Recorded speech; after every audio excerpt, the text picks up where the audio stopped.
Bonjour à tous, bienvenue sur cette chaîne. Imaginez un enfant qui rentre de l'école tout excité parce qu'il aimerait raconter à ses parents ce qui s'est passé de la journée.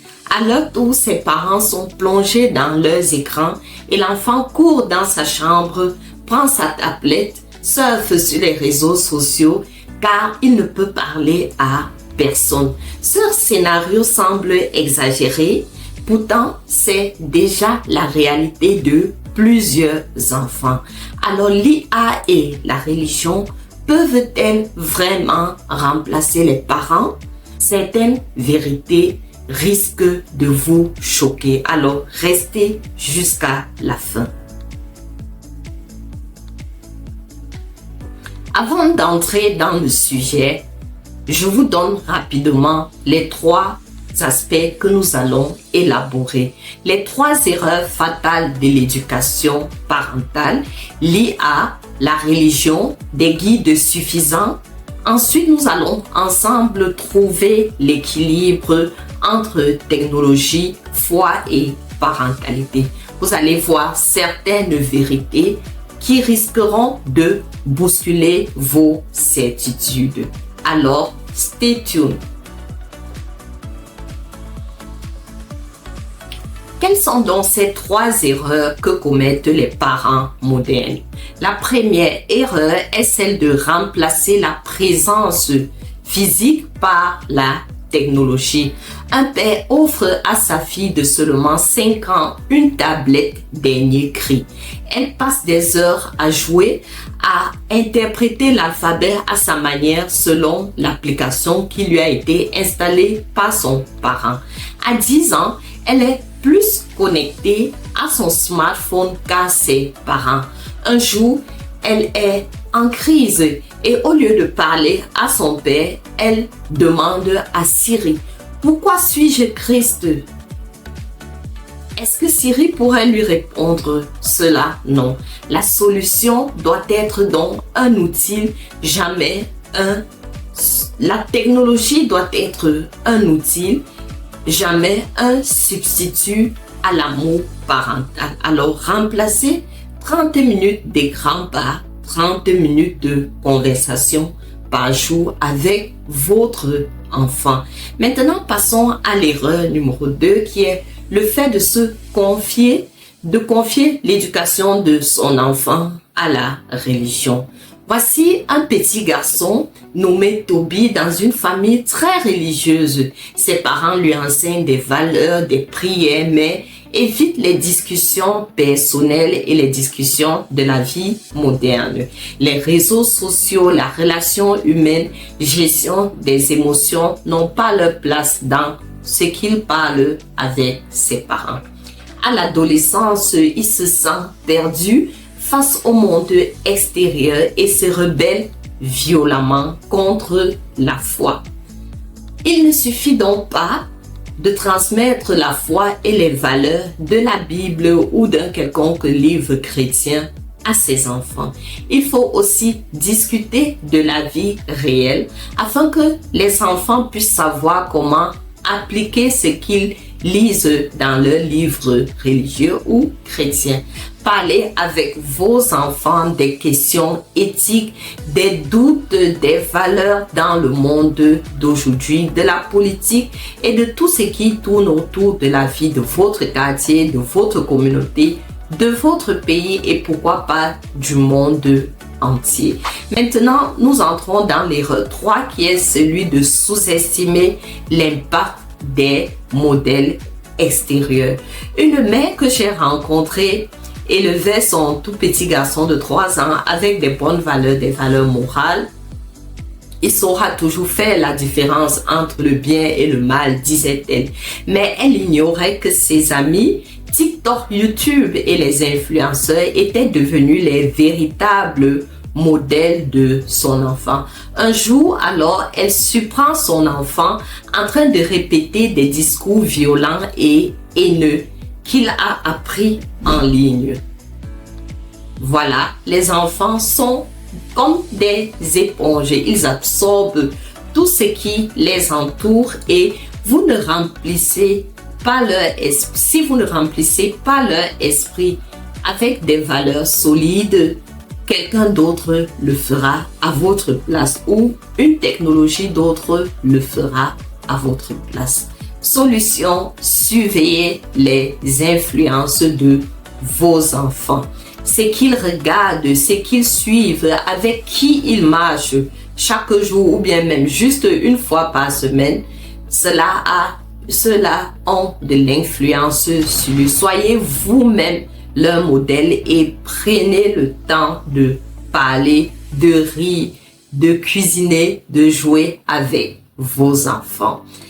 Et si on parlait maintenant de l'IA qui est en réalité un faux professeur. Une famille s'était installée non loin de chez moi et avait un assistant intelligent qui aidait leurs enfants pour les devoirs. Petit à petit, leur fils a arrêté de poser les questions à leurs parents parce que les parents venaient d'une zone du village et là-bas, ils avaient plus de temps pour leurs enfants. Et maintenant, dans cette nouvelle ville, l'enfant avait pour ami l'IA. À 15 ans, il savait résoudre des équations complexes, mais il ne sait plus désormais tenir une conversation avec un adulte. Une IA est donc comme une encyclopédie géante. Mais si un enfant ne sait pas poser des bonnes questions, elle ne lui servira à rien. Solution, utilisez l'IA comme un outil d'apprentissage, mais pas comme un remplaçant parental. Maintenant, allons découvrir ce que c'est que la religion et l'éducation. Est-ce que cela est un pilier suffisant? Est-ce que la religion peut être un pilier suffisant de l'éducation? Un enfant apprend des principes religieux, solides, mais dès qu'il entre à l'université, il est confronté à des idées contraires. Ses parents ne lui ont jamais appris à débattre et comprendre d'autres points de vue. Il se sent perdu et rejette tout en blanc. La religion est une boussole, certes, mais sans carte ni de formation, elle ne suffit pas à naviguer dans un monde complexe. En dehors de la prière, nous devons prendre le temps de causer concrètement avec nos enfants. Solution, il faut transmettre une foi ancrée dans la réflexion et le dialogue et pas seulement l'obéissance comme un tout petit mouton aux règles et aux lois que nous enseignons de notre religion à nos enfants.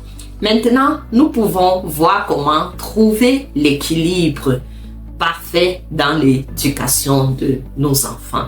Je vais vous lister cela en 5 points. Alors, limitez la technologie sans la diaboliser. En deuxième, transmettez une spiritualité réfléchie et ouverte au dialogue à vos enfants. Soyez vous-même des modèles actifs dans la vie de vos enfants. Et en 4, apprenez à vos enfants à penser à eux-mêmes, à leur santé émotionnelle et pas toujours aller derrière les écrans ou tout simplement lire les livres religieux sans comprendre de quoi il s'agit. Créez enfin des moments de connexion familiale chaque jour. Par exemple, tous les soirs, asseyez-vous avec vos enfants et demandez-leur qu'est-ce qu'ils ont vécu de spécial, de génial dans la journée, qu'est-ce qui leur a plu et ne vous attardez pas seulement sur l'école, sur les notes. Enfin, qu'est-ce que nous pouvons dire de cette question? L'IA et la religion, des vrais héros de l'éducation? Et vous, quelle est donc votre plus grande peur concernant l'éducation aujourd'hui? Dites-le en commentaire. Ensemble, nous avons vu les 3 erreurs fatales des parents modernes. L'IA en tant qu'un faux professeur, la religion qui en fait n'est pas un pilier suffisant dans l'éducation de nos enfants, et nous avons trouvé ensemble les solutions pratiques pour l'équilibre parfait dans l'éducation de vos enfants. En résumé, l'éducation des enfants ne peut être donc déléguée ni à l'IA ni à la religion. Les parents seuls sont et resteront les principaux acteurs de l'éducation réussie ou parfaite de leurs enfants. Avec amour, avec compréhension et avec l'engagement comme étant des pierres angulaires. En résumé, l'éducation des enfants ne peut être déléguée ni à l'IA ni à la religion seule. Les parents sont et resteront les principaux éducateurs de leurs enfants, avec l'amour et la compréhension et l'engagement comme pierre angulaire. Et n'oubliez pas de liker, de commenter et de vous abonner pour plus de contenu sur la parentalité et l'éducation. Partagez cette vidéo avec d'autres parents pour les aider à comprendre l'importance de leur rôle auprès de leurs enfants. À bientôt.